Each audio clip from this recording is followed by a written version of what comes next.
নমস্কাৰ, মোৰ অন্য এটি ভিডিঅ'লৈ স্বাগতম জনাইছোঁ। আজি মই এটা অতি সোৱাদ লগা মিঠাইৰ ৰেচিপি লৈ আহিছোঁ, যিটো আপোনালোকে সহজতে বনাব পাৰিব। এই বৰফিটো বনাবলৈ একো টান নহয়, আমি ঘৰত থকা সামগ্ৰীকেইটাৰে বনাব পাৰিম। তেতিয়াহ'লে আহকচোন ভিডিঅ'টোৰ মাজলৈ। এয়া মই মিঠাইটো বনাবলৈ গেছত 1.5 লিটাৰ গাখীৰ দি দিছোঁ। গাখীৰখিনি মই উতলাই ল'ম। এয়া মই গৰু গাখীৰ লৈছোঁ। এয়া মই বাতি এটাত এচামুচ কৰ্ণফ্ল'ৰ লৈছোঁ। আপোনালোকৰ কৰ্ণফ্ল'ৰ নাথাকিলে ময়দা এচামুচ লৈ ল'ব। এতিয়া মই ইয়াতে পানী দি এটা ঘোল বনাই ল'ম। এইদৰে মই এটা ঘোল তৈয়াৰ কৰি ল'ম। এয়া গাখীৰখিনি উতলিছে, দেখিছেনে? এইদৰে গাখীৰ উতলি থাকোঁতে গেছটো অফ কৰি দিব। এয়া মই গেছ অফ কৰি দিলোঁ। আপোনালোকে প্ৰতিটো ষ্টেপ ভালদৰে চাই যাব, তেতিয়াহ'লে মিঠাইটো বনালে ভাল হ'ব। এতিয়া মই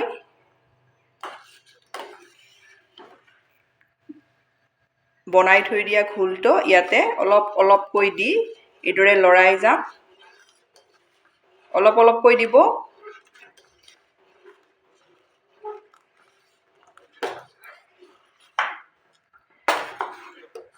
এইদৰে মই দি দিলোঁ। এয়া মই 2 চামুচ নেমু, 2 চামুচ পানী লৈছোঁ। আপোনালোকে ভিনেগাৰ থাকিলে ভিনেগাৰো ল'ব পাৰে। এতিয়া মই ইয়াতে দি এইখিনি ফটাই ল'ম। মই চানা বনাই ল'ম। খুব ভাল হয়, আপোনালোকে বনালে গম পাই যাব এই মিঠাইটো।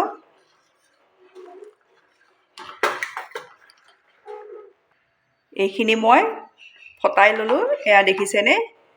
এতিয়া মই 2 মিনিট সময় গামলাটোতে এইদৰে থৈ দিম। এয়া মোৰ 2 মিনিট সময় হৈ গ'ল। এতিয়া মই নমাই ল'ম। এয়া মই কটন কাপোৰ এখন লৈছোঁ, তিয়াই লৈছোঁ মই। এইদৰে তিয়াই ল'ব। ইয়াতে মই নমাই দিম।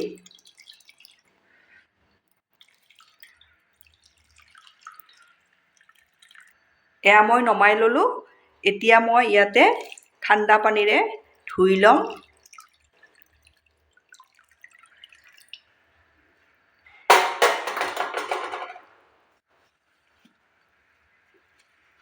এইদৰে মই ঠাণ্ডা পানীৰে ধুই টেঙাটো মই গুচাই ল'ম। চেপি চেপি মই পানীটো গুচাই ল'ম। এয়া মই কাপোৰখনৰ পৰা আতি এইদৰে উলিয়াই ল'লোঁ। এতিয়া মই মিক্সিৰ জাৰ এটাত ইয়াতে দি দিম। ইয়াতে দি এয়া মই সোৱাদ অনুযায়ী চেনি, আপোনালোকে চেনিটো যিমান পৰিমাণত খায় দি দিব, বেছিও দিব নালাগে আৰু কমো হ'ব নালাগে। মই ইয়াতে 6 চামুচ চেনি লৈছোঁ। মই দুবাৰ মিক্সিটোত মাৰিব লাগিব। এয়া মই 6 চামুচ পাউডাৰ গাখীৰ দি দিছোঁ। এতিয়া মই মিক্সিত এইখিনি ব্লেণ্ড কৰি ল'ম। এয়া মই ব্লেণ্ড কৰি ল'লোঁ। এইদৰে ল'ব। এতিয়া মই উলিয়াই ল'ম। এইখিনি মই ৰেডি কৰি ল'লোঁ। এতিয়া মই ইয়াতে দি দিম ইলাচি গুড়ি এচামুচ। এয়া মই ইয়াতে সৰু সৰুকৈ কাটি থৈ দিছিলোঁ মই, এয়া অমিতা, পকা অমিতা ইয়াতে দি দিম। এইখিনি মই ওপৰত দি দিম। এতিয়া মই এইখিনি ভালদৰে ইয়াতে এইদৰে মিক্স কৰি ল'ম। এইখিনি মিঠাই বনাবলৈ ৰেডি হৈ গ'ল। এয়া মই বাতি এটা লৈছোঁ, বাতিটোত ঘি সানি লৈছোঁ। ইয়াতে মই এয়া মিঠাইৰ মিশ্ৰণখিনি দি দিম। এইদৰে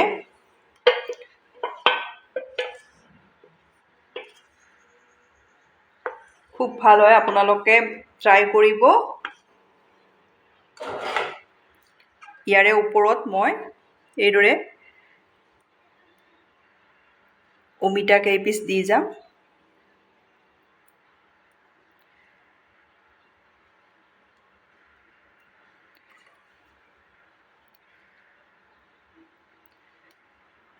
এইদৰে এয়া মই গামলা এটাত এগিলাচ পানী দিছোঁ। পানীখিনি এয়া উতলিব লৈছে। ইয়াতে মই এয়া খৰাহি এটা দি দিছোঁ। এতিয়া মই ইয়াতে মিঠাইৰ মিশ্ৰণটো দি দিম। এইদৰে দি দিব। এইদৰে আপোনালোকে ঢাকনিখনত আপোনালোকে কাপোৰ মেৰিয়াই ল'ব, যাতে পানী টোপাল মিঠাইটোত নপৰে। মই ঢাকনিখনত এইদৰে কাপোৰ মেৰিয়াই লৈছোঁ। 15 মিনিট সময় এয়া মই 15 মিনিট সময়ৰ পাছত এয়া চাইছোঁ। এইদৰে চেক কৰাব। দেখিছেনে কিমান চফা হৈ আহিছে। এয়া মিঠাইটো হৈ গ'ল। এতিয়া মই নমাই দিম। এয়া মই নমাই ল'লোঁ। এতিয়া মই 10 মিনিট সময় ঠাণ্ডা হোৱাৰ কাৰণে থৈ দিম। এয়া মই 10 মিনিট সময় ঠাণ্ডা কৰি ল'লোঁ। এতিয়া মই উলিয়াই ল'ম। এয়া মই মিঠাই টিফিনৰ বাতিৰ পৰা উলিয়াই পিচ পিচকৈ কাটি ল'লোঁ। আপোনালোকে এইদৰে বনাব। বনাই কেনে পায় মোক কমেণ্টত জনাব। এয়া মই 2 পিচ ইয়াতে লৈছোঁ আপোনালোকক দেখাম বুলি। খুব ভাল হয়। আপোনালোকে বনাই খালে গম পাব। এইদৰে বনাব। কমেণ্টত মোক জনাবলৈ নাপাহৰিব। ধন্যবাদ আপোনালোকে মোৰ ভিডিঅ'টো শেষলৈ চোৱাৰ বাবে।